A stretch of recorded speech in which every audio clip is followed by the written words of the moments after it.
नमस्कार। प्राइम समाचारमा स्वागत छ। म सरोज कोइराला र म संगीता कटुवाल। सुरु गरौँ अहिलेसम्मका प्रमुख समाचारबाट। प्रधानमन्त्री ओलीद्वारा मन्त्री परिषद विस्तार, विवादितदेखि गुट परिवर्तन गरेका सम्मलाई अवसर, काम चलाउ सरकारले पुनर्गठन गर्न नमिल्ने कानूनविदहरूको जिकिर।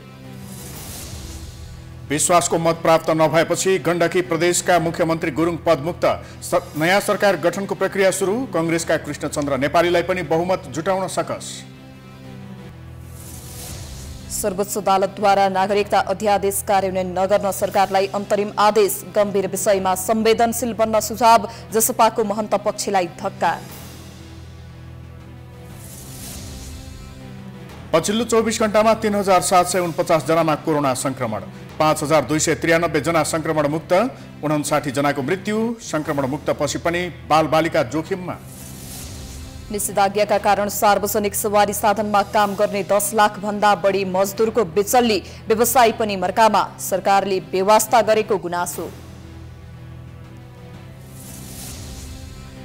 म्यानमारको सैन्य प्रशासनद्वारा अपदस्थ नेता आङ सान सुकी विरुद्ध हालसम्मको गम्भीर भ्रष्टाचार मुद्दा दर्ता, घुस बापत नगद र सुन दिएको आरोप। र फिफा विश्वकप तथा एसियन कप अन्तर्गत दोस्रो चरणको छनौटको अन्तिम खेलमा नेपालले भोलि अस्ट्रेलियासँग प्रतिस्पर्धा गर्दै।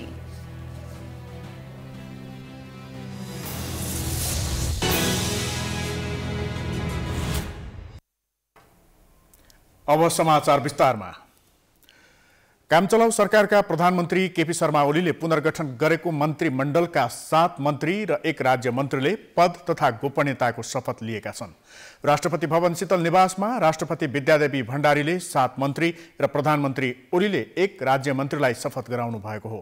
विस्तारित मन्त्री परिषदमा एमाले ओली समूहका नेता, पूर्व माओवादी खेमा, राजपा तथा माधव नेपाल खेमाका नेता अटाएका छन्। गृहमन्त्रीमा खगराज अधिकारी, उद्योग वाणिज्य तथा आपूर्ति मन्त्रीमा राजकिशोर यादव, सञ्चार तथा सूचना प्रविधि मन्त्रीमा नयनकला थापा, कृषि तथा पशुपक्षी विकास मन्त्रीमा ज्वालाकुमारी शाह, वन तथा वातावरण मन्त्रीमा नारद मुनि राणा, संघीय मामिला तथा सामान्य प्रशासन मन्त्रीमा गणेश कुमार पहाडी र प्रधानमन्त्री तथा मन्त्री परिषदको कार्यालय हेर्ने गरी मोहन बानियालाई मन्त्री नियुक्त गरिएको छ। त्यसैगरी आशा कुमारी विकलाई वन तथा वातावरण मन्त्रालयको राज्य मन्त्री नियुक्त गरिएको छ। 2078 वैशाख 31 गते संसदको ठूलो दलको नेताको हैसियतले ओली अल्पमतको प्रधानमन्त्री बन्नु भएको थियो, तर संसदमा बहुमत पुर्याउन नसक्ने भन्दै मार्ग प्रशस्त गर्नुभएका ओलीले संसद विघटन गरेपछि मन्त्री परिषद पुनर्गठन गर्नुभएको यो दोस्रो पटक हो।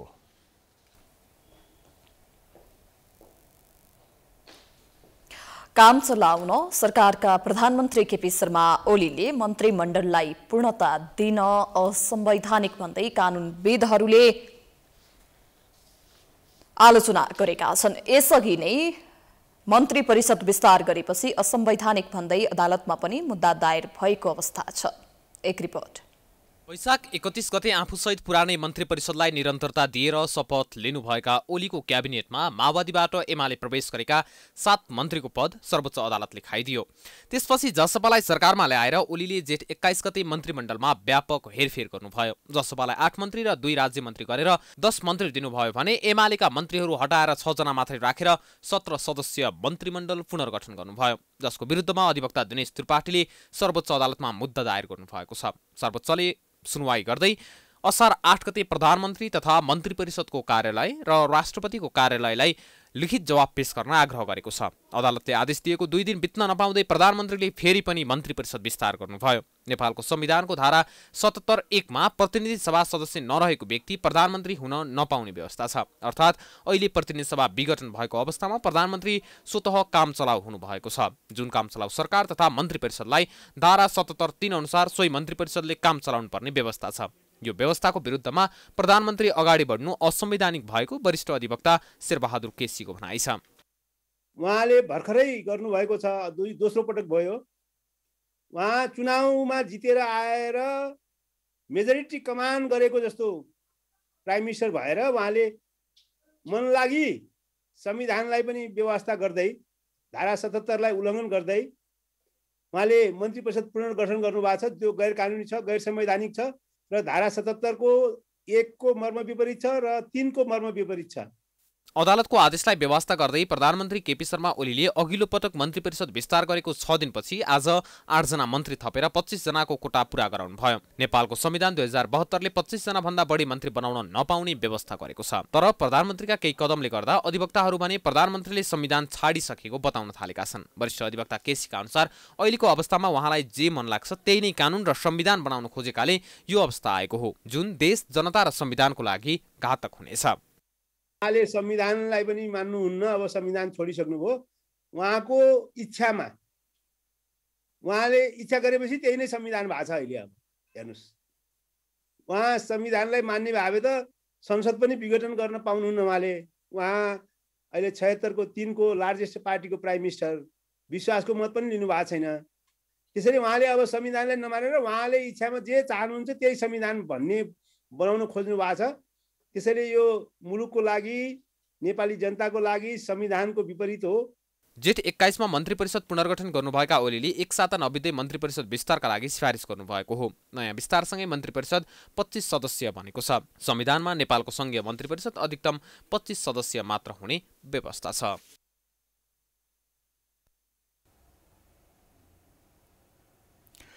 प्रधानमन्त्री केपी शर्मा ओलीले मन्त्री परिषद विस्तार गर्नुभएको छ। आज राष्ट्रपति विद्यादेवी भण्डारीले प्रधानमन्त्री ओलीको सिफारिसमा 7 मन्त्री र 1 राज्य मन्त्री नियुक्त गर्नुभएको हो। आज थपिएका 8 जना पात्रको पृष्ठभूमि कस्तो छ त? एक रिपोर्ट। प्रधानमन्त्री केपी शर्मा ओलीले 19औं पटक मन्त्री परिषद विस्तार गर्दा कूटनीतिक राजधानी दुरुपयोग गरी मानव तस्करी गरेको जस्तो गम्भीर अभियोग लागेका नारद मुनि राणालाई वन तथा वातावरण मन्त्रीको जिम्मेवारी दिनुभएको छ। तत्कालीन संविधान सभाका सदस्य एवं व्यवस्थापिका संसदका सांसदहरूको हैसियतमा प्राप्त भएको कूटनीतिक राजधानी, रातो पासपोर्ट, दुरुपयोग गरी मानव तस्करी गरेको मुद्दा सर्वोच्चमा पेशी चढ्ने र मुद्दाका विवरण मगाउने आदेश हुँदै आएको छ। अन्तिम सुनाइका लागि योग्य भएको यो मुद्दा कोरोनाका कारण देशभर लकडाउन भएपछि अघिल्लो वर्ष पेशीमा चढ्न सकेको थिएन। रातो पासपोर्टको दुरुपयोग गरी मानव तस्करीमा सघाएको आरोपमा उहाँलाई 20 असार 2068 मा प्रहरीको केन्द्रीय अनुसन्धान ब्युरोले पक्राउ गरेको थियो। उनी विरुद्ध राजधानी ऐन अनुसार सरकारी वकिलले मुद्दा दायर गरेको थियो भने अख्तियार दुरुपयोग अनुसन्धान आयोगले पनि भ्रष्टाचार मुद्दा दायर गरेको थियो। ओलीले खगराज अधिकारीलाई गृहमन्त्री नियुक्त गर्नु भएको छ। 2074 मा कास्कीबाट निर्वाचित खगराज सुरुमा एमाले संसदीय दलको सचेतक र केही समय प्रमुख सचेतक रहनुभयो। तर नेकपा एमाले र माओवादी केन्द्र बीच एकता भएपछि उहाँको जिम्मेवारी खोसिएको थियो। तर प्रधानमन्त्री ओलीको पक्षमा अधिकारी अडिग भएर लागिरहनुभयो। सरकार, संसद र पार्टीमा जिम्मेवारी नदिएपछि उहाँले असन्तुष्टि जनाउँदै आफूलाई पोखरा महानगरपालिका 31 को ओडा कमिटीमा राख्न माग गर्नुभएको थियो। तर बिहिबार मन्त्री परिषद विस्तार गर्दा गृहमन्त्रीको जिम्मेवारी पाएसँगै अधिकारीलाई हाई सन्चो भएको छ। अधिकारी यसअघि सुशील कोइराला प्रधानमन्त्री हुँदा स्वास्थ्य तथा जनसङ्ख्या मन्त्री हुनुहुन्थ्यो। पूर्व गृहमन्त्री रामबहादुर थापाकी पत्नी नैनकला थापालाई सञ्चार तथा सूचना प्रविधि मन्त्री बनाइएको छ। 2040 सालमा रामबहादुरसँग विवाह गर्नुभएकी नैनकला विगतमा महिला आयोगको अध्यक्ष हुनुहुन्थ्यो। प्रधानमन्त्री ओलीले मुगुका एमाले नेता तथा निवर्तमान सांसद मोहन भानियालाई प्रधानमन्त्री तथा मन्त्री परिषदको कार्यालय हेर्ने गरी मन्त्री बनाउनु भएको छ। 2074 सालमा प्रतिनिधि सभाको निर्वाचनमा समानुपातिक निर्वाचन पद्धतिबाट सांसद निर्वाचित हुनुभएका भानिया यसअघि पटक पटक मन्त्री बन्ने प्रयास गरे पनि सफल हुनुभएको थिएन। भानिया एमालेमा अध्यक्ष ओली पक्षका पुरानै नेता मानिनुहुन्छ। गणेश पहाडी संघीय मामिला तथा सामान्य प्रशासन मन्त्री बन्नु भएको छ। पहाडी केही समय अघिसम्म एमाले वरिष्ठ नेता माधव कुमार नेपाल समूहमा हुनुहुन्थ्यो। 9औं महाधिवेशनमा नेपालको प्यानलबाट वैकल्पिक केन्द्रीय सदस्य निर्वाचित हुनुभएका पहाडी वैशाख 27 गते संसदमा प्रधानमन्त्री ओलीले विश्वासको मत लिँदा सहभागी नै हुनु भएन। पछिल्लो समय राष्ट्रपति कार्यालयमा नेपाली कांग्रेसका सभापति शेरबहादुर देउवालाई प्रधानमन्त्री बनाउन बुझाइएको पत्रमा पहाडीको पनि हस्ताक्षर थियो। आफूले माधव कुमार नेपाललाई प्रधानमन्त्री बनाउन हस्ताक्षर गरेको भए पनि देउबाका पक्षमा बुझाएको भन्दै उहाँ असन्तुष्टि बनेपछि ओली पक्षमा लाग्नु भएको थियो। पहाडीले 2074मा सिन्धुलीबाट चुनाव जित्नु भएको हो। ज्वाला कुमारी शाह कृषि तथा पशुपन्छी विकास मन्त्री बन्नु भएको छ। शाह तत्कालीन माओवादीबाट प्रदेश सभा 2 मा सांसद निर्वाचित हुनुभएको थियो। 12बाट सांसद निर्वाचित शाह नेकपा हुँदा 12 की सह इन्चार्ज हुनुहुन्थ्यो। नेकपाको एकता खारेज भएपछि ओलीतिर लागेको भन्दै माओवादी केन्द्रका अध्यक्ष पुष्पकमल दाहालले शाहलाई सांसद पदबाट हटाइदिनु भएको थियो।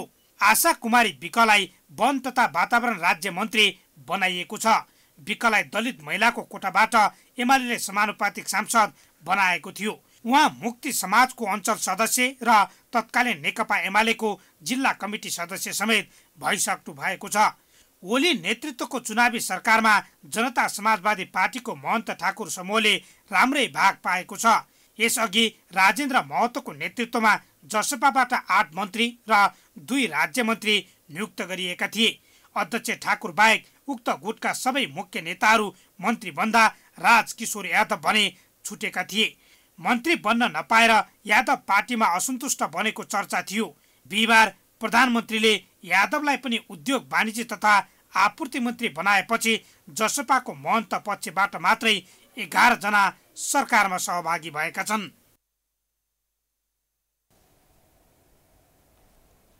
नवनियुक्त गृहमन्त्री खगराज अधिकारीले जनताको काममा ढिलासुस्ती र अटेर गर्ने छुट अब कसैलाई नहुने बताउनु भएको छ।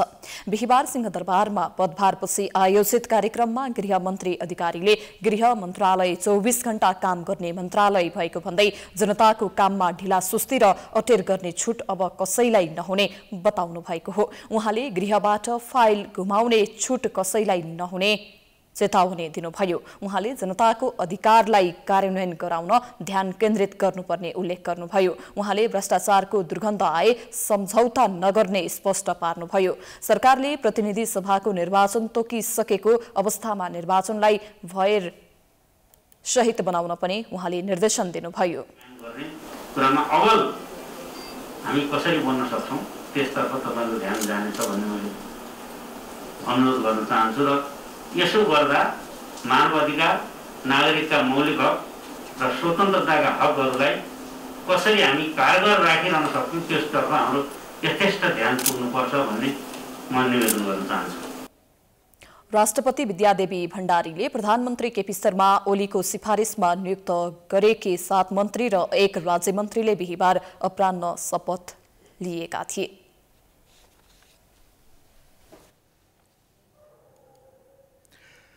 गण्डकी प्रदेशका मुख्यमन्त्री पृथ्वी सुब्बा गुरुङ पदमुक्त हुनुभएको छ। गुरुङ पदमुक्त भएसँगै अब संविधानको धारा 168(5) अनुसार नयाँ सरकार गठनको प्रक्रिया सुरु हुनेछ। प्रदेशसभाको सबभन्दा ठूलो दलको नेताका हैसियतमा 29 वैशाखमा मुख्यमन्त्री नियुक्त भएका गुरुङले बिहिबार प्रदेश सभामा विश्वासको मत माग्नु भएको थियो। तर गुरुङको पक्षमा 27 मत आएको छ भने विपक्षमा 30 मत खसेको छ। गण्डकी प्रदेश सरकारका माननीय मुख्यमन्त्री श्री पृथ्वी सुब्बा गुरुङले आफूलाई प्रदेश सभाको विश्वास दियोस् भनी राख्नु भएको प्रस्तावको पक्षमा जम्मा 27 मत परेको र उक्त संख्या प्रदेश सभाको तत्काल कायम रहेको सम्पूर्ण सदस्य संख्याको बहुमत नभएकोले माननीय मुख्यमन्त्री श्री पृथ्वी सुब्बा गुरुङले आफूलाई प्रदेश सभाको विश्वास दियोस् भनी राख्नु भएको प्रस्ताव अस्वीकृत भएको घोषणा गर्दछु। मतदानमा प्रदेश सरकारका युवा तथा खेलकुद मन्त्री दीपक मनाङे अनुपस्थित हुनुभएको थियो भने राष्ट्रिय जनमोर्चाका सांसद कृष्ण थापा तटस्थ रहनु भएको थियो। नेपाली कांग्रेसका 15 जना, नेकपा माओवादी केन्द्रका 11 जना, जनता समाजवादी पार्टीका 2 जना र राष्ट्रिय जनमोर्चाका सांसदहरू पियारी थापा र खिम विक्रम शाहीले भने विपक्षमा मतदान गरेका छन्। 168(3) अनुसार नियुक्त मुख्यमन्त्री गुरुङ पदमुक्त भएसँगै 168(5) अनुसार नयाँ सरकार गठनको बाटो खुलेको छ। अब प्रदेश प्रमुखले मुख्यमन्त्री नियुक्तिका लागि प्रदेश सभाको विश्वासको मत प्राप्त गर्ने आधारमा प्रस्तुत गर्न प्रदेश सभाका कुनै पनि सदस्यलाई आह्वान गर्नुहुनेछ। विपक्षी गठबन्धनको तर्फबाट नेपाली कांग्रेस संसदीय दलका नेता कृष्णचन्द्र नेपाली पोखरेलले दाबी गर्ने तयारी गर्नु भएको छ। कांग्रेसका 15, माओवादी केन्द्रका 11, सभामुख बाहेक जनता समाजवादी पार्टीका 2 र राष्ट्रिय जनमोर्चाका 2 गरी 30 सांसद पोखरेललाई मुख्यमन्त्री बनाउन तयार छन्। मुख्यमन्त्री गुरुङ नेतृत्वको सरकारमा युवा तथा खेलकुद मन्त्री रहेका स्वतन्त्र सांसद राजीव गुरुङ, दीपक मनाङले कित्ता परिवर्तन गरेर विपक्षी गठबन्धनतिर जानुभएको हो। गुरुङले साथ दिएमा मुख्यमन्त्री नियुक्तिका लागि चाहिने 31 मत विपक्षी गठबन्धनसँग पुग्छ। धारा 168(5) मुख्यमन्त्री नियुक्त हुन नसकेमा भने संविधानको धारा 168(7) अनुसार प्रदेशसभा भङ्ग हुनेछ र गण्डकी प्रदेशमा मध्यावधि निर्वाचनको घोषणा हुनेछ।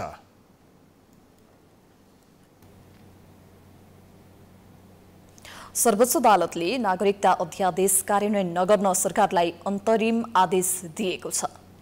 प्रधान न्यायाधीश सुलेन्द्र शमशेर जबरा, न्यायाधीशहरू दीपक कुमार कार्की, मीरा खड्का, हरिकृष्ण कार्की, ईश्वर प्रसाद खतिवड़ाको संवैधानिक इजलासले उक्त अध्यादेश कार्यान्वयन नगर्न आदेश जारी गरेको हो।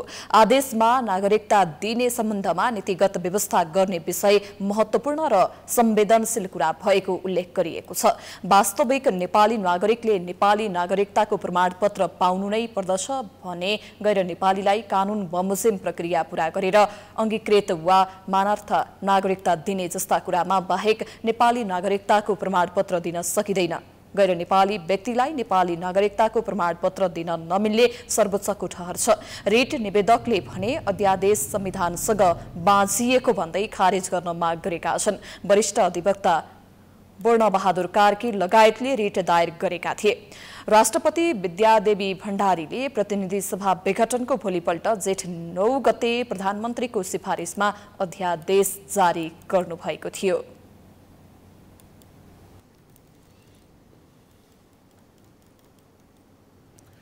मुलुकमा सत्ता टिकाउनका लागि जे सुकै गर्न पनि पछि नपर्ने विकृत राजनीतिक परिपाटी देखा परेको छ। संघीय संरचना महँगो भएको र देशको अर्थतन्त्रले धान्न धौ परिरहेको भन्ने आवाज उठिरहेका बेला प्रदेशहरूले भने दलीय भागबण्डा मिलाउन मन्त्रालय फुटाउँदै थप्दै गरेका छन्। एक रिपोर्ट। सत्तारूढ नेकपाको विघटनसँगै केन्द्रको सत्ता राजनीतिमा देखिएको उथलपुथलको प्रभाव प्रदेशहरूमा पनि परेको छ। एमाले भित्र चुलिएको अन्तर्द्वन्द र जसपा विवादले प्रदेश सरकारहरू सङ्कटमा देखिएका हुन्। आफूहरूमाथि मडारिएको सङ्कटको बादललाई हटाई सत्ता टिकाइरहन मुख्यमन्त्रीहरूले धमाधम एकपछि अर्को गर्दै मन्त्रालय फुटाइरहेका छन्। केही महिना अघिसम्म प्रदेशहरूमा 7 वटा मन्त्रालय रहेकोमा 1 देखि 4 वटासम्म मन्त्रालय थपिएका छन्। प्रदेश 2 सरकारले आन्तरिक मामिला तथा कानून मन्त्रालयलाई फुटाएर आन्तरिक मामिला तथा सञ्चार र कानून न्याय तथा प्रदेश सभा, भौतिक पूर्वाधार विकास मन्त्रालयलाई फुटाएर भौतिक पूर्वाधार विकास र खानेपानी तथा ऊर्जा विकास, सामाजिक विकास मन्त्रालयलाई फुटाएर सामाजिक विकास र महिला बालबालिका युवा तथा खेलकुद, उद्योग पर्यटन वन तथा वातावरण मन्त्रालयलाई फुटाएर उद्योग पर्यटन तथा वन र वाणिज्य आपूर्ति तथा विज्ञान प्रविधि मन्त्रालय बनाइएको छ।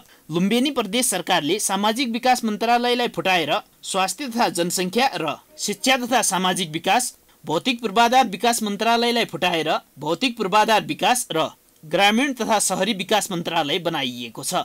कर्णाली प्रदेशमा भने भौतिक पूर्वाधार विकास मन्त्रालयलाई फुटाएर भौतिक तथा शहरी विकास र जलस्रोत तथा ऊर्जा विकास मन्त्रालय भएको छ। त्यस्तै गण्डकी प्रदेशमा मन्त्रालयको पछिल्लो विस्तारसँगै मुख्यमन्त्री तथा मन्त्री परिषद, अर्थ, भूमि व्यवस्था, कृषि सहकारी तथा गरिबी निवारण, स्वास्थ्य तथा जनसङ्ख्या, भौतिक पूर्वाधार, शहरी विकास तथा यातायात व्यवस्था, ऊर्जा जलस्रोत तथा खानेपानी, कानून सञ्चार तथा प्रदेश सभा मामिला, शिक्षा संस्कृति विज्ञान प्रविधि तथा सामाजिक विकास, पर्यटन उद्योग वाणिज्य तथा आपूर्ति, वन वातावरण तथा भू संरक्षण र युवा तथा खेलकुद मन्त्रालय बनेका छन्। आफ्नो सरकार जोगाउन गण्डकी प्रदेश र प्रदेश नम्बर 5 मा मन्त्रालयको संख्या बढाएको नेकपा एमालेका नेता नरबहादुर धामी आफूहरूले कुनै असंवैधानिक काम नगरेको बताउनुहुन्छ। हाम्रो सङ्घमा 25 जनाको मन्त्रीमण्डल हुनेछ, त्यो संविधान बोलेको छ। संविधानले प्रष्ट ढङ्गले बोलेको हुनाले 25 को संख्या नबढ्ने गरिकन 25 जना भित्र रहेर काम कारबाही अगाडि बढाउनका निम्ति त्यहाँ चाहिँ मान्छेहरू राख्ने, मन्त्री थप्ने कुरामा कुनै आपत्तिको विषय होइन। प्रदेशमा पनि जुन खालको संविधानले प्रष्ट ढङ्गले त्यहाँ प्रदेश मन्त्रीमण्डलको संख्या निर्धारित गरेको छ, त्यो संख्या नागेर चाहिँ प्रदेशले काम गरिरहेछ भने त्यो गैर संवैधानिक हुन्छ र त्यो गैर कानुनी हुन्छ। काम गर्नका निम्ति संविधानको परिधि ननागेर त्यो चाहिँ संविधानको तहत रहेर गरिने कुरालाई चाहिँ उहाँहरूले किन गर्यो भन्दा त त्यो आवश्यकताको आधारमा गरेको मानिन्छ।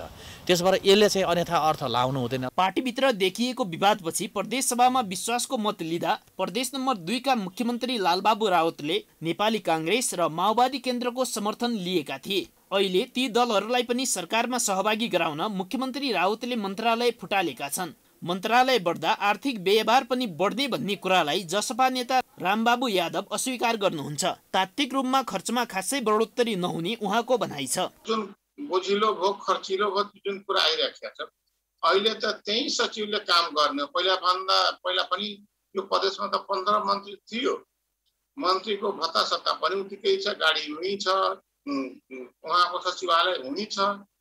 संख्या बढेर थप मन्त्री 15 भन्दा माथि गएको होइन। मन्त्री त मन्त्रालय 11 भएको, 7 मन्त्रालयमा 15 सम्म मन्त्री थिए, अहिले 11 मन्त्रालयमा 15 भन्दा तल मन्त्री रहन्छ। मन्त्रीको संख्या बढ्दैमा, मन्त्रालयको संख्या बढ्दैमा भत्तै त्यति खर्च जति हामी कल्पना गरेका छौँ त्यति बढ्या होइन। मन्त्रालय फुटाएर संख्या बढाउने पछिल्लो श्रृङ्खलासँगै प्रदेश नम्बर 2 मा 11, गण्डकी प्रदेशमा 11, लुम्बिनी प्रदेशमा 9 र कर्णाली प्रदेशमा 8 वटा मन्त्रालय भएका छन्। मन्त्रालय फुटाएर मुख्यमन्त्रीहरू लालबाबु राउत, पृथ्वी सुब्बा गुरुङ, शङ्कर पोखरेल र महेन्द्र बहादुर शाही तत्कालको लागि सत्ता टिकाउने खेलमा सफल पनि देखिएका छन्। तर यो घटनाले प्रदेशहरूमा खराब राजनीतिक अभ्यासको विकास भएको छ। प्राइम टाइम्स टेलिभिजनका लागि प्रकाश जोशी, काठमाडौँ। समाचारको सिलसिला जारी छ। हामी विश्रामपछि आउँछौँ।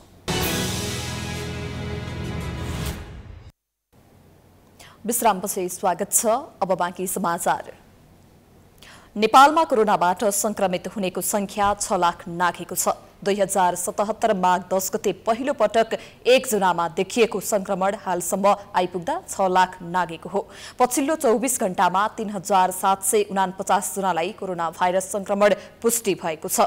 9901 जनाको पीसीआर र 5337 जनाको एन्टिजेन परीक्षण हुँदा काठमाडौँ उपत्यकामा आज 864 जनामा कोरोना पुष्टि भएको छ। काठमाडौँमा 540, ललितपुरमा 125 र भक्तपुरमा 79 जनामा कोरोना पुष्टि भएको हो। यो सँगै नेपालमा कोरोना संक्रमितको कुल संख्या 6,01,187 जनामा कोरोना पुष्टि भएको छ। बिहीबार 5293 निको भएका छन्। यो सँगै हालसम्म नेपालमा 5,15,591 जनाले कोरोनालाई जितेका छन्। अहिले संक्रमण पश्चात निको हुने दर 85.5% छ। आज कोरोना संक्रमणका कारण 59 संक्रमितको मृत्यु भएको छ। कोरोनाकै कारण 8,238 को ज्यान गएको स्वास्थ्य तथा जनसंख्या मन्त्रालयले जनाएको छ। देशभर 77,858 जना सक्रिय संक्रमित रहेका छन्। 72,178 जना होम आइसोलेसन र 5,680 जना संस्थागत आइसोलेसनमा छन्। देशभरका अस्पतालको आइसियूमा 1,261 र 382 जनाको भेन्टिलेटरमा उपचार भइरहेको छ।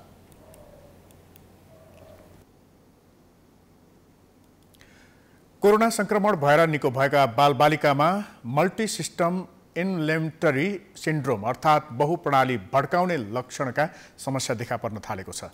बालबालिकाको मुटु, फोक्सो, मृगौला, छाला जस्ता अङ्ग सुनिने समस्या देखा पर्न थालेका हुन्। अहिले अस्पतालमा यस्ता बालबालिकाको संख्या दैनिक बढेको हो। यसले गम्भीर क्षति गर्न सक्ने हुँदा बालबालिकाको स्वास्थ्यमा विशेष ध्यान दिन चिकित्सकले सुझाव दिएका छन्। एक रिपोर्ट। संक्रमण पश्चात निको भइसकेकाहरूमा अहिले विभिन्न समस्याहरू देखा पर्दै गएका छन्। उमेर समूह अनुसार फरक फरक खालका समस्या लिएर अस्पतालमा जानेको संख्या बढ्दै गएको छ। कोरोना संक्रमण निको भएकाहरूमा कहिले कालो ढुसीको समस्या त कहिले बालबालिकामा मुटु तथा फोक्सो, मृगौला सुनिने जस्ता जटिल खालका समस्या देखिने गरेका छन्। जसमध्ये कोरोना संक्रमण भएको 4 देखि 6 हप्तामा multi system inflammatory syndrome MIS का समस्या बालबालिकामा देखा पर्न थालेका छन्। स्वास्थ्य तथा जनसंख्या मन्त्रालयका प्रवक्ता डाक्टर कृष्ण पौडेलले अस्पतालमा उपचारका लागि आएका बालबालिकामा MIS का समस्या देखिएको रिपोर्ट आएको हुँदा रोगबाट बालबालिकालाई जोगाउनका लागि अभिभावकलाई सचेत रहन आग्रह गर्नुभएको छ। कान्ति बाल अस्पतालमा पनि अहिलेसम्म 40 भन्दा बढी बालबालिका यस्तो लिएर आउनुभयो भन्ने छ। त्यसैले यदि बालबालिकाहरूमा परिवारमा कसैलाई कोभिड भएको थियो, बालबालिका पोजिटिभ हुँदा लक्षण थिएन अथवा लक्षण भएको जस्तो छ र ज्वरो आइरह्यो भने, यस्ता लक्षणहरू भयो भने चाहिँ समयमै अस्पताल जानुपर्छ। यसको उपचार अलिकति जटिल छ, अन्य अवस्थाभन्दा अलिकति जटिल प्रकृतिको उपचार छ र समयमै उपचार गर्न सक्यो भने बालबालिकालाई बचाउन सकिन्छ। यो जटिल खालको समस्या भएको भएर अभिभावकहरू सचेत हुनुपर्छ। काठमाडौँको कान्ति अस्पताल, त्रिवी शिक्षण अस्पताल लगायतका अस्पतालमा ज्वरो आउने, सास फेर्न गाह्रो हुने र बान्ता गर्ने, पखाला हुने, शरीरमा डाबर आउने जस्ता समस्या भएका बालबालिका भेटिएका हुन्। कान्ति बाल अस्पतालका Covid focal person doctor Krishna Prasad विश्रले उपचारका लागि आएका बालबालिकामा मल्टी इन्फ्लेमेटरी सिन्ड्रोमका समस्या देखा परेको बताउनु भएको छ। अस्पतालमा भर्ना भएका मध्ये एकजना उपचाररत र अरू निको भएर घर फर्किसकेको बताउनु भएको छ। यस्ता समस्या देखा परेका बालबालिकाको शरीरभरि रहेको रक्त नलीहरू सुनिन थाल्ने र केही ब्याक्टेरियाको संक्रमणले रक्त प्रवाहमा विषाक्त पदार्थहरू छोड्छन् र शरीरका अङ्गहरूमा फैलिने हुँदा यसले गम्भीर क्षति र रोग निम्त्याउन सक्ने चिकित्सकहरू बताउँछन्। केही पर्सेन्टलाई चाहिँ पहिलेचोटि कोभिड हुँदा पनि बच्चाहरू सिकिस्त किसिमबाट प्रेजेन्ट हुन सक्छन्। अब यसलाई यदि प्रेजेन्ट भइहाल्यो भने यो कतिपय अवस्थामा चाहिँ धेरै नै सिकिस्त भएर आउँछन्। यसको उपचार पनि अत्यन्तै महँगो छ र यसमा पनि धेरै मेहनतहरू, जस्तो हाम्रो आइसियुमा भर्ना गर्नुपर्ने अथवा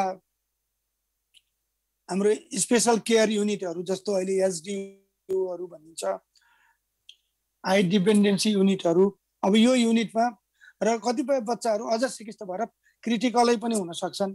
त्यसो भएर हाम्रो मुख्य उद्देश्य भनेको चाहिँ प्रिभेन्सन नै ठुलो कुरो हो कि। कोरोना संक्रमित वा संक्रमितको सम्पर्कमा आएका बालबालिकालाई 3 दिनसम्म लगातार ज्वरो आएमा र माथि उल्लेखित मध्ये कुनै 2वटा लक्षण देखा परेमा तत्काल अस्पताल लैजान स्वास्थ्य मन्त्रालयले अभिभावकहरूलाई सुझाव दिएका छन्। बालबालिकामा यस्तो समस्या आउन नदिन जनस्वास्थ्यका सुरक्षाका मापदण्ड पालना गर्न र गराउन चिकित्सकको सुझाव छ।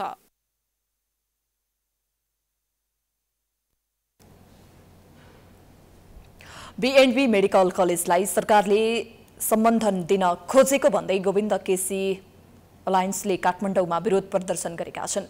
गोविन्द केसी अलायन्स आबद्ध युवाहरूले बिहिबार काठमाडौँको माइती घरमा बीएनसी मेडिकल कलेजलाई सम्बन्धन दिन खोजिएको भन्दै प्रदर्शन गरेका हुन्। प्रदर्शनका क्रममा उनीहरूले संविधानमाथि, केपी ओली कानूनमाथि, दुर्गा प्रसाई चिकित्सा शिक्षा आयोगमाथिको हस्तक्षेप बन्द गर ओलीको मिसन सिटामोलमा कमिसन लेखिएका प्लेकार्ड प्रदर्शन गरेका थिए। केही बेर प्रदर्शन गरेपछि प्रहरीले प्रदर्शनकारीलाई नियन्त्रणमा लिएको थियो।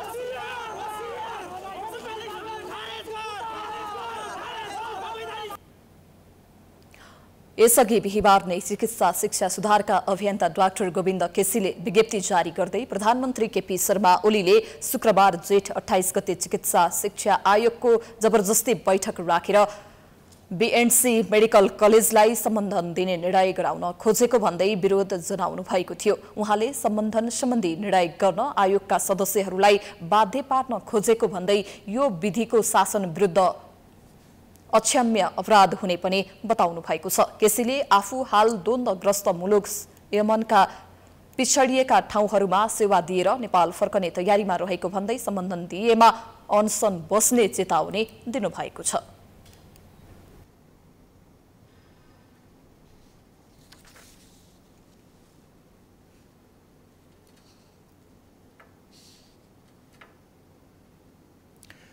नेकपा माओवादी केन्द्रबाट सुदूरपश्चिम प्रदेशको मुख्यमन्त्री बन्नुभएका त्रिलोचन भट्टको सरकार जोगाउन साथ दिएका माधव नेपाल पक्षका 17 सांसदलाई एमाले सुदूरपश्चिम प्रदेशले प्रदेश कमिटीले स्पष्टीकरण सोधेको छ।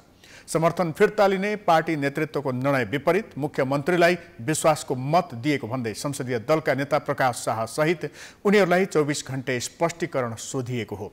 पार्टीको निर्देशन उल्लङ्घन गरेर मुख्यमन्त्रीको पक्षमा मतदान गर्नुको कारण सहित 24 घण्टाभित्र जवाफ पेश गर्ने समय दिएर स्पष्टीकरण सोधिएको छ। संसदीय दलका नेता शाहलाई पार्टीको निर्देशन विपरीत सरकारमा आफू र अरूलाई पनि सहभागी गराउनुपर्ने कारण के हो भनेर सोधिएको छ।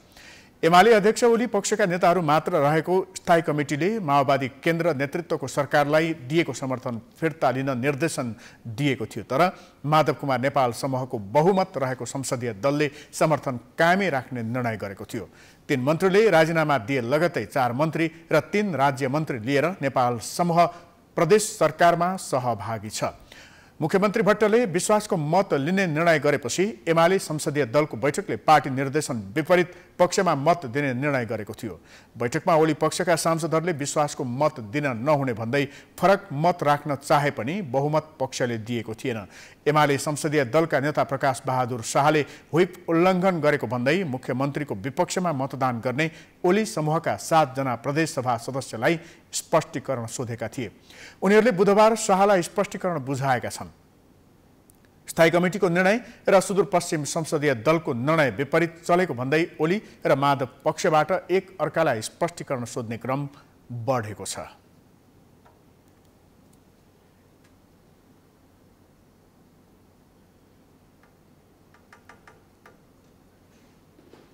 समाचारको सिलसिला जारी छ। हामी विश्रामपछि आउँछौँ।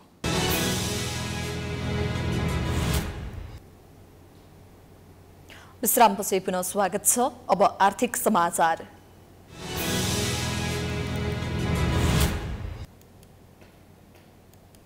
निषेधाज्ञाका कारण झण्डै 1.5 लाख सार्वजनिक सवारी साधनमा काम गर्ने 10 लाख भन्दा बढी यातायात मजदुर प्रभावित भएका छन्। उपत्यका सहित देशैभरका मुख्य शहरमा सार्वजनिक यातायातमा ज्याला मजदुरी गर्ने मजदुर कामविहीन बनेका छन्। लामो समयसम्म भएको निषेधाज्ञाले रोजीरोटी गुमेको छ, तर उनीहरूलाई कसैले पनि वास्ता गरेको छैन। एक रिपोर्ट।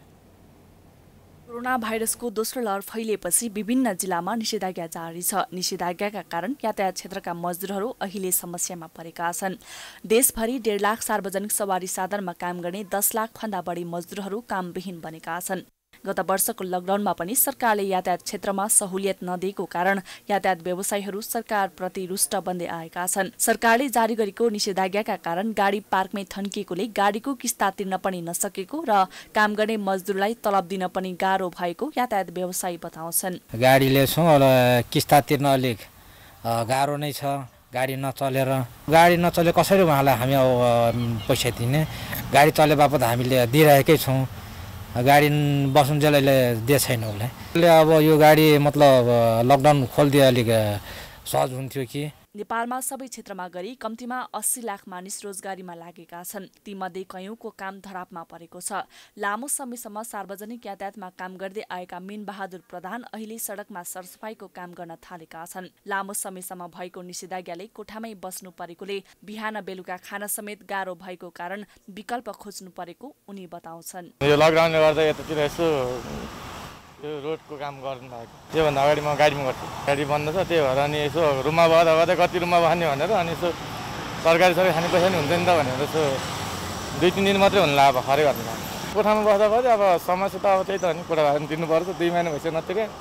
अब पोहोर पनि मैले लकडाउनमा 8 महिनाको कोठा भाडा एकैचोटि तिरेको आएर काम गरेर। विभिन्न जिल्लामा निषेधाज्ञाका कारण बन्द रहेको अवस्थामा काठमाडौँ उपत्यकामा अलपत्र परेका यात्रुहरूलाई कतिपय यातायात चालकहरूले जिल्लामा यात्रु पुर्याउने गरेका छन्। जिल्लाबाट सिफारिस ल्याएर भए पनि यात्रुहरूलाई समय मिलाएर गाउँ लगिएको चालक बताउँछन्। बेला बेलामा गाडीहरू काम भइरहेछ।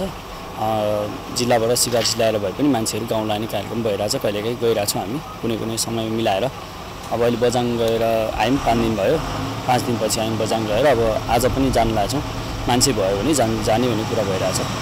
अब खासै अहिले लकडाउन खुल्ला जस्तो समय पनि छैन।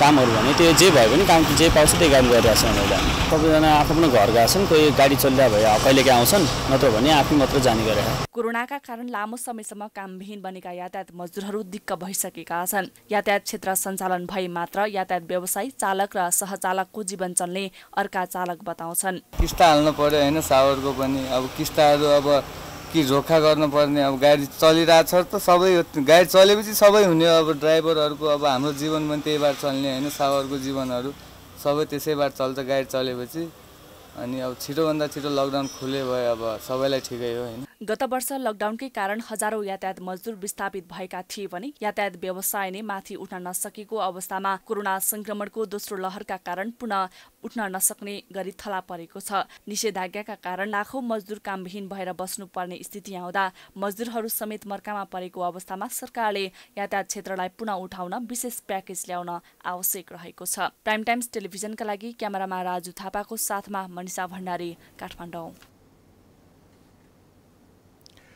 प्रदेश 2 सरकारले कोरोना नियन्त्रणलाई प्राथमिकतामा राखेर आगामी वर्षको नीति तथा कार्यक्रम सार्वजनिक गरेको छ बिहिबार बसेको प्रदेश सभाको बैठकमा प्रदेश 2 प्रमुख राजेश झा अहिराजले नीति तथा कार्यक्रम प्रस्तुत गर्नुभएको हो नीति तथा कार्यक्रममा स्वास्थ्य कृषि पर्यटन स्वरोजगार शिक्षा र सिंचाइलाई पनि प्राथमिकता दिइएको छ जनकपुर स्थित मणिपाल अस्पतालको निर्माणाधीन अस्पताललाई कोभिड अस्पताल बनाउने अस्पतालहरूमा स्वास्थ्य कर्मीहरूको दरबन्दी थप्ने कोभिड महामारी नियन्त्रण गर्न संरचना निर्माण गरी कोरोनाको मात्रै अस्पताल छुट्याउने नीति प्रदेश सरकारले लिएको छ प्रदेश गौरवको आयोजनाको रूपमा मधेस स्वास्थ्य विज्ञान प्रतिष्ठानमा आगामी आर्थिक वर्षमा पठन पाठन सुरु गरी प्रादेशिक अस्पताललाई 500 बेड क्षमतामा विस्तार गर्ने योजना सरकारले लिएको प्रदेश प्रमुख झाले बताउनुभयो त्यस्तै कृषिको मझौला उद्योगको कर राजस्व छुट उखु कृषक र चिनी उद्योगका लागि विशेष प्याकेज भेटनरी सेवालाई प्रभावकारी बनाउने नीति सरकारले लिएको झाले बताउनुभयो प्रत्येक जिल्ला सदरमुकाममा सञ्चालित दलित छात्रावास र ज्येष्ठ नागरिक आवास कार्यक्रम सम्पन्न गरी प्रत्येक जिल्लामा अतिथि सदन निर्माण गर्ने र जनकपुरमा मधेस सम्मेलन केन्द्र निर्माण गर्ने झाले बताउनुभयो कोरोना मात्रको उपचार गर्ने अस्पतालहरू छुट्याउने अरू अस्पतालमा कोरोना बेड छुट्याउने ज्वरो क्लिनिकहरू छुट्याउने आइसियु बेडहरू थप्ने रेस्पिरेटर र भेन्टिलेटरहरू पुग्दो मात्रामा उपलब्ध गर्ने र स्वास्थ्य सङ्कट टार्न तत्कालीन उपचार केन्द्र अस्पतालहरू निर्माण गर्ने तथा आवश्यक थप जनशक्तिको व्यवस्थापन गर्ने कामलाई निरन्तरता दिई प्रदेशवासीलाई गुणस्तरीय स्वास्थ्य सेवाका लागि सरकार संवेदनशील रहनेछ त्यस्तै प्रत्येक जिल्लामा एक पुस्तकालय स्थापना प्रदेश प्रमुख नैतिक शिक्षालाई निरन्तरता दिँदै प्रदेशको प्रत्येक प्रदेश निर्वाचन क्षेत्रमा एक प्राविधिक विद्यालय स्थापना गरी जनकपुरलाई शिक्षा हब बनाउने प्रदेश सरकारले जनाएको छ स्थानीय तह संघीय सरकारसँग समन्वय गरी चुरे संरक्षण गर्ने नीति लिएको प्रदेश प्रमुख झाले बताउनुभयो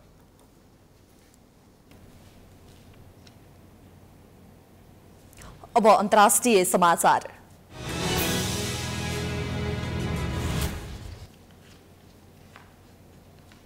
म्यानमारको सैन्य प्रशासनले अपदस्थ नेता आङ सान सुकी विरुद्ध हालसम्मको सबैभन्दा गम्भीर भ्रष्टाचार मुद्दा दर्ता गरेको छ सुकीमाथि घुस बापत नगद र सुन दिएको आरोप लगाइएको छ उनीमाथि लागेको यो आरोप पुष्टि भए उनलाई 15 वर्षको जेल सजाय हुन सक्छ यसबाहेक उनीमाथि अन्य 5 मामिला पनि दर्ता गरिएको छ जसमा अवैध रूपमा वाकीटकी आयात गरेको र सार्वजनिक अशान्ति फैलाएको आरोप छ फेब्रुअरीमा सैन्य कुपपछि पूर्व स्टेट काउन्सिलर सुकीलाई पक्राउ गरिएको थियो त्यतिबेलादेखि नै उनी आफ्नै घरमा नजरबन्दमा छिन् सैन्य काउन्सिलको तर्फबाट बिहिबार जारी गरिएको प्रेस रिलिजमा सुकीले घुसको रूपमा $6 लाख र सुनका 7वटा टुक्रा लिएको जानकारी दिएको छ सुकी बाहेक अन्य थुप्रै पूर्व अधिकारी विरुद्ध भ्रष्टाचार र घुस लिएको मुद्दा दर्ता गरिएको छ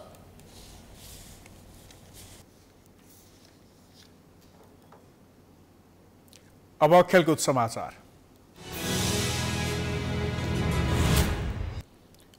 फिफा विश्वकप 2022 तथा एशियन कप 2023 अन्तर्गत दोस्रो चरणको छनौटको अन्तिम खेलमा नेपालले भोलि अस्ट्रेलियासँग प्रतिस्पर्धा गर्दैछ कुवैत सिटी स्थित जावेर अल अहमद अन्तर्राष्ट्रिय स्टेडियममा नेपालले बलियो टिम अस्ट्रेलियासँग राति 9:30 बजे सुरु हुनेछ।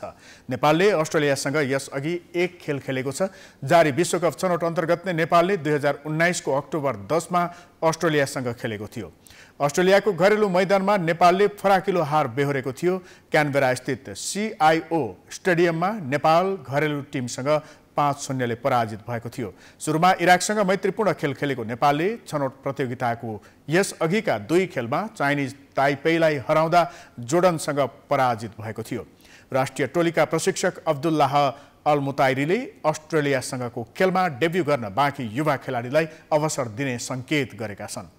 अस्ट्रेलियासँगको खेल कठिन भए पनि नयाँलाई अवसर दिनुपर्ने उनको तर्क छ। यो सँगै हामी समाचारको अन्त्यमा आइपुगेका छौं। जाँदा जाँदै प्रमुख समाचार पुनः एकपटक। प्रधानमन्त्री ओलीद्वारा मन्त्री परिषद विस्तार, विवादितदेखि गुट परिवर्तन गरेका सम्मलाई अवसर, काम चलाउ सरकारले पुनर्गठन गर्न नमिल्ने कानूनविदहरूको जिकिर। विश्वासको मत प्राप्त नभएपछि गण्डकी प्रदेशका मुख्यमन्त्री गुरुङ पदमुक्त, नयाँ सरकार गठनको प्रक्रिया सुरु, कांग्रेसका कृष्णचन्द्र नेपालीलाई पनि बहुमत जुटाउन सकस। सर्वोच्च अदालतद्वारा नागरिकता अध्यादेश कार्यान्वयन नगर्न सरकारलाई अन्तरिम आदेश, गम्भीर विषयमा संवेदनशील बन्न सुझाव, जसपाको महन्त पक्षलाई धक्का। पछिल्लो 24 घण्टामा 3749 जनामा कोरोना संक्रमण, 5293 जना संक्रमण मुक्त, 59 जनाको मृत्यु संक्रमण मुक्त पछि पनि बालबालिका जोखिममा। निषेधाज्ञाका कारण सार्वजनिक सवारी साधनमा काम गर्ने 10 लाख भन्दा बढी मजदुरको बिचल्ली, व्यवसाय पनि मर्कामा, सरकारले व्यवस्था गरेको गुनासो। म्यानमारको सैन्य प्रशासनद्वारा अपदस्थ नेता आङ सान सुकी विरुद्ध हालसम्मको गम्भीर भ्रष्टाचार मुद्दा दर्ता, घुस बापत नगद र सुन दिएको आरोप।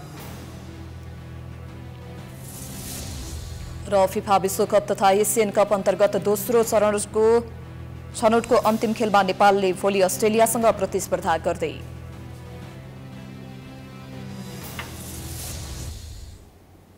समाचार अहिलेलाई सकियो। यसपछिको प्रस्तुति जनता जान्न चाहन्छन् ऋषि धमलाको साथमा। हेर्दै गर्नुहोला प्राइम टाइम्स टेलिभिजन। नमस्कार।